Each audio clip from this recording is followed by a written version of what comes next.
I could just see this poor car going down the assembly line going, I don't have the active suspension. I'm not an S with a bigger motor. I'm a base Cayman. I'm gonna be driven on the street and have an easy life. And then we got our hands on it. Okay, I'm back in the shop with our half-price Porsche today. This is the car we bought with only 4 gears, pulled the transmission out, fixed it for about 60 bucks, and then took it to the track and baselined. And since then, it's kind of just been sitting on the back burner. We've been working on other cars and other projects, but today it is suspension day because when we did take this car on track, it was pretty obvious that the stock suspension was its biggest weakness. So it's already got fairly sticky Michelin Pilot Sport 4S tires, it's already got pretty wide wheels, it's already got plenty of power, but the shocks and the springs were just tragic. I mean, it's way too soft. This car is on the absolute basest of base suspension that Porsche offered. So not only is it fairly soft and set up for street duty, but it's also worn out. It's got about 70,000 miles on it now, and we definitely noticed on track that the shocks had seen better days. So today, we're going to be moving to coilovers. I'm going to talk about why we chose coilovers, why we chose these specific coilovers, and then we're going to put them on the car. So one big disclaimer before I get into kind of what we picked and what we're going to put on the car. This is not a race car, okay? I have race cars in the garage, I have cars with cages and stuff, and this is absolutely not supposed to be that. We are keeping the Cayman a street car. We're gonna do track days, but we're not gutting it, we're not gonna ruin it, and we're not gonna turn it into a car that you couldn't take on a road trip or a tour if you wanted to. So, if you would just save that and like play that back to me when I'm holding a Sawzall up next to this car in a few videos. So anyway, we're not gonna ruin the car, we're gonna keep it streetable, but we want it to be faster on track and more comfortable and more fun. Hey, before we get into today's video, let's talk a little bit about the sponsor of today's content, and that is our friends at CRC. You know, if you have been around the Grassroots Motorsports multiverse for any amount of time, you know that CRC has partnered with us on a lot of projects in the past, in the editorial realm, in the event realm, and all of the cool stuff we do in the shop. We always have CRC products handy, even if we have to go and buy them at the store ourselves. Stuff like brake clean, obviously you're familiar with, power lube, carb cleaner, silicone. Our shelves are stocked with CRC stuff because we like it, because it works. You can even see authentic Grassroots Motorsports editorial staff member dirty fingerprints on this can of brake clean because that's how we roll. You can get them at any major retailer, big box stores, hardware stores, auto parts stores, all have that sweet, sweet CRC sauce. We would appreciate it if you need any sort of automotive chemicals for your shop. Check them out. We do, we love them. And now, back to the video. Now, I know this is technically a coilover strut. This is the factory left front out of the car. And coilover just means that the spring rides around the strut, or shock if it's not a strut car like this. And that's super, super common. It's cheap and easy to make. It has a number of other advantages, engineering and production-wise. But what most people think when they think coilover is actually something aftermarket like this with an adjustable lower perch here. So this is what most car people will picture when you say coilover. And what we're really talking about is a shock with a threaded body and adjustable perch so you can move the spring up and down. Now, there's a number of advantages for this when you're building a car like this, or a race car for that matter. The primary one is this lets you control ride height really easily. So it lets you raise the car up or lower it down. We usually like to run the cars lower for a lower center of gravity. And it also means that you can fine tune your corner weights. So by increasing or decreasing ride height at specific corners, you can balance the car out and make it more predictable and easier to drive on track. So we're also going to be moving to an adjustable shock. So you see this little adjustment knob here on the bottom of our Öhlins. Now, this lets you dial in handling and performance and tuning and such. Any real race car will have shocks that are actually adjustable in a few different ways. But what it also does is let us swap between kind of a track setup and a street setup. So we'll probably run this a good bit softer on the street and a good bit firmer on the track. And it's really easy to just turn the knob a few clicks to do so. So one other thing I'm excited about is what Öhlins calls their dual flow valve technology. Now this is basically a secondary set of valving in the shock, and before I explain kind of why I like that, I should talk about what this shock does. So this shock is basically a piston moving through oil. It's more complicated than that. Shock people, stay out of the comments, I get it. But in general, it's a piston moving through oil, and it's designed to keep the car from just pogoing around on its springs at all times. By playing with valving and by having secondary sets of valving, you can make the shock respond differently when it encounters different types of impacts. So with the dual flow valve technology, you can have kind of your normal set of valving that's keeping the tire pressed into an irregular track surface, but when it hits a really big bump or a harsh impact, something like a pothole or curbing on track, it can actually open up that second set of valving and rapidly compress or rebound to make sure that you don't have a really uncomfortable ride or a really upset chassis if you're racing. So another thing we're going to be doing when we make this change is obviously increasing spring rate, and you can tell just by how much thicker, how many more coils this spring has. Now I'll put the exact spring rates in the description because I'm terrible at remembering exact numbers on camera, but we're going something like 2 to 3 times as stiff in the front and about twice as stiff in the rear versus the stock base Cayman suspension. Now, why higher spring rate? In a car like this, you're doing it a lot to control camber actually. So it's a McPherson strut car all around. And that means that its camber curves are fairly bad. So as soon as you have body roll, you start to lose camber, the tire starts to work less effectively, the car goes slower and it's less fun to drive and harder on tires. So especially when we lower the car, we need stiffer springs to kind of limit that suspension movement. So there's one more thing I should talk about with these new coilovers, which are new front camber plates from Vorshlag. So in the last video, I think you saw I could only get about 1.7 degrees of negative camber out of the front of this car, and that was the absolute limit of the factory adjustment holes. It's just not set up for the 2, 3, maybe even 4 degrees of negative camber we're going to want to run on track. So to fix that, we've got these camber plates from Vorshlag. You can see the stock top hat here. It's a lot of rubber, basically a big rubber bushing to allow the strut to move and turn and such. And they're not adjustable. It centers the strut right in the middle of the strut tower opening. Now, in comparison here, actually, will that stay? Hey, look at that. So in comparison, we've got the Vorshlag plate here, which actually is turned around. And this here, it's adjustable, and you can basically move the top of the strut in, which moves the top of the wheel in, which adds negative camber to the car. It's also really easily adjustable without disassembling anything. You can just loosen these Allens and move it back and forth in the car. But this also removes a lot of compliance and a lot of kind of extra spring rate in the car from all the rubber stacked up in here. So this is a big, sturdy spherical bearing, huge, honestly, by camber plate standards. And it is I don't know if you could see it, a radial bearing here on the upper spring mount.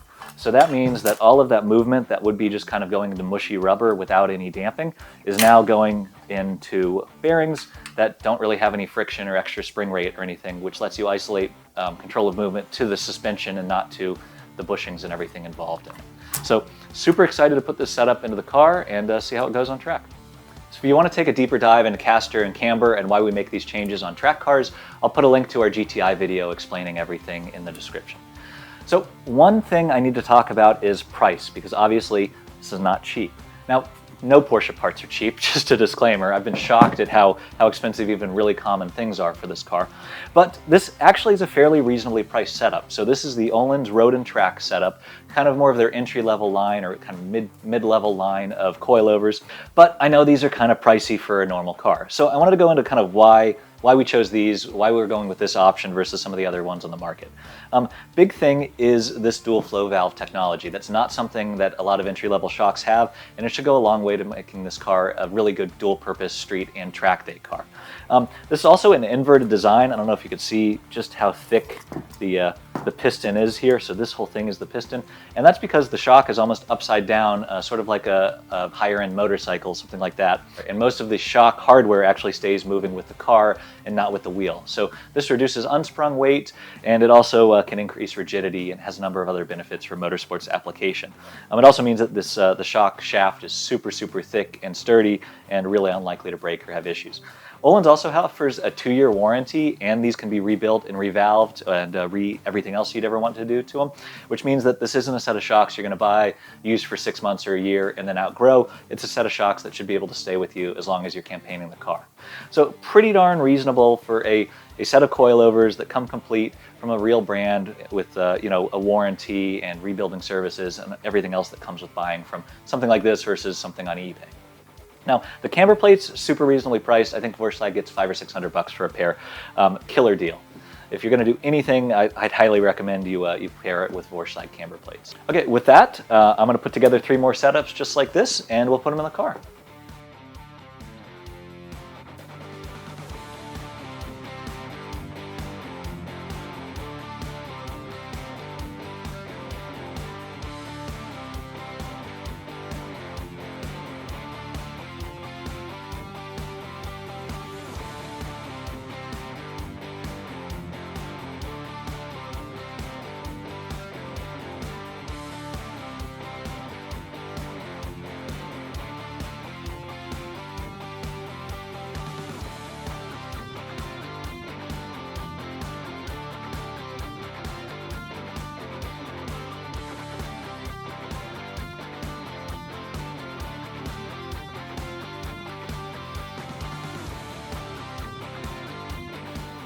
So one thing that I'll say on this channel sometimes is you can't really just tell the condition of a shock by feel. You need to put it on a shock dyno.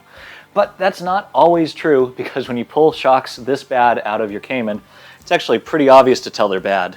I mean, this doesn't even have any charge left in it.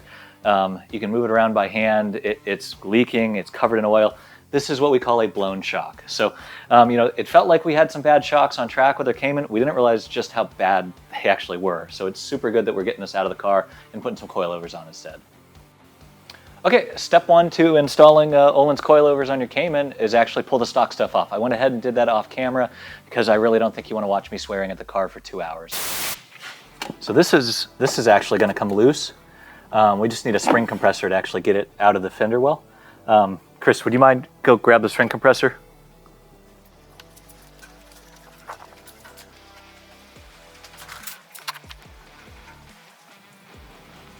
Hey, perfect. That's the right one for a Cayman.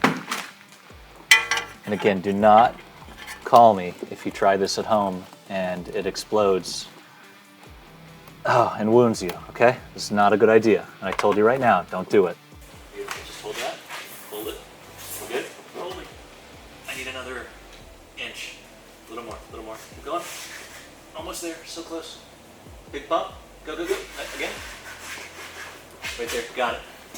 But anyway, now that we've got empty wheel wells, more or less, time to put these in. And these actually go in pretty easy, so follow me, we'll do it. So this isn't the quote-unquote right way to do it, and I'm not sure I would do this if I wasn't planning on changing brake lines too, but you can actually avoid taking the whole knuckle and ball joint and everything apart if you just rotate it in right like this. You can push down, get it under the wheel well, not scratch the paint, and you've got a shock installed. Make sure I've got this oriented the right way. And shout out to actually to the Grassroots Motorsports forum for this technique. User DPS214 kind of posted a really nice how-to on how they put their own Cayman together with some tips that we're using today. So thank you, DPS214. So if you're not on the Grassroots Motorsports forum, not only is it full of awesome tech for even the most niche things possible, not just 981 Caymans, but Miatas and Mercures and Mustangs and everything else under the sun. But it's also a really, really nice group of people. Something like 100,000 users, and it's just a fantastic group and some of the most knowledgeable people on the internet, especially when it comes to cars. So in the back, we actually get to have a lot more fun.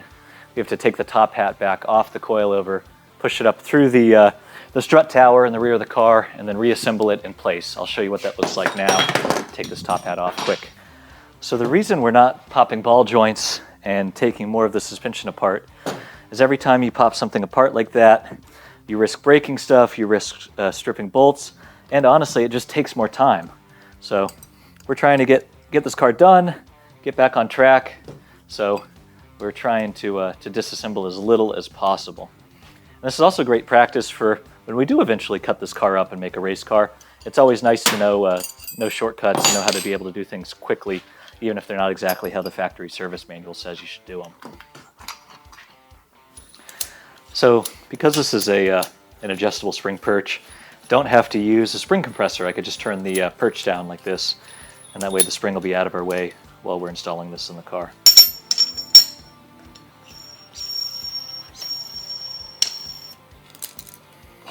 Ta-da!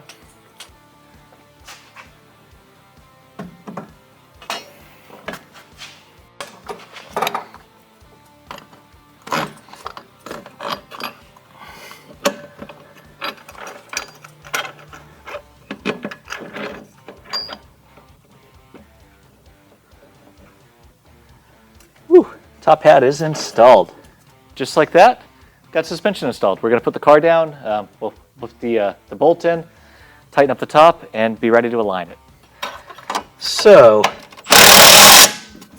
this is kind of interesting because they've used the sway bar end link as one of the pinch bolts on the knuckle. So instead of a bunch of separate hardware, they've saved some money and some time on the assembly line by making the sway bar hold the knuckle together, hold the strut together, all that good stuff. This kind of thing is pretty common on modern cars. It's just anything to, to save a couple seconds on the line or a couple cents in hardware or machining operations. Super, super common.